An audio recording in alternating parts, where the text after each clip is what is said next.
ஜெய் குருதேவ். அனைவருக்கும் காலை வணக்கம். இன்னைக்கு பூஜ்ய ஸ்ரீ ஸ்ரீ ரவிசங்கர் குருதேவ் அவர்களுடைய குருவின் ஞானத்துல ஆழ்ந்த ஓய்வு பற்றி பார்க்கப்படும்.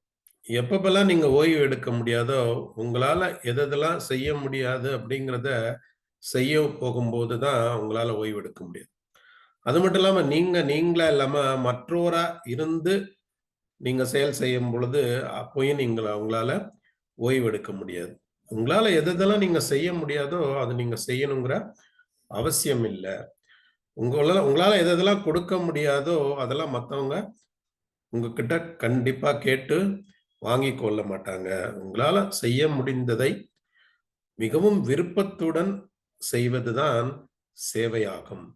இதெல்லாம் புரிஞ்சு வச்சுக்கிறதே என்னன்னா, உங்களுக்கு ஒரு நல்ல ஓய்வை கொடுக்கும் அப்படிங்கிறார். நீங்க ஒரு பேராசைக்காரனாவோ, இல்ல சோம்பேறித்தனமா இருந்தீங்கன்னாவோ, உங்களால ஓய்வு எடுக்க முடியாது. இந்த பேராசையும், சோம்பேறித்தனமும் ஓய்வுக்கு எதிரானவை அப்படின்னு சொல்றாங்க.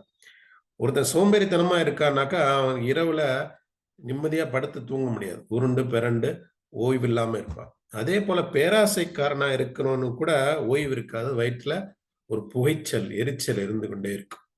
ஒரு நல்ல ஓய்வு தான் என்னன்னா, உங்களுக்கு ஒரு அறிவு நுட்பத்தையும், ஒரு திறமையும் வெளிக்கொண்டு வரும்.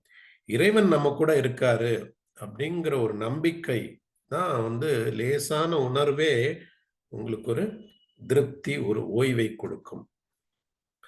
இதெல்லாம் பிரார்த்தனை, அன்பு, தியானம் எல்லாம் எதிலேருந்துடைய வெளிப்பாடு அப்படின்னா, ஆழ்ந்த ஓய்வினுடைய வெளிப்பாடு அப்படின்னு சொல்றாங்க. இத புரிஞ்சு வச்சுக்கிறீங்க அப்படின்னா, நீங்க ஒரு டீப் ரெஸ்ட் முழுமையான ஓய்வுல இருக்கிறீங்க அப்படின்னு அர்த்தம்.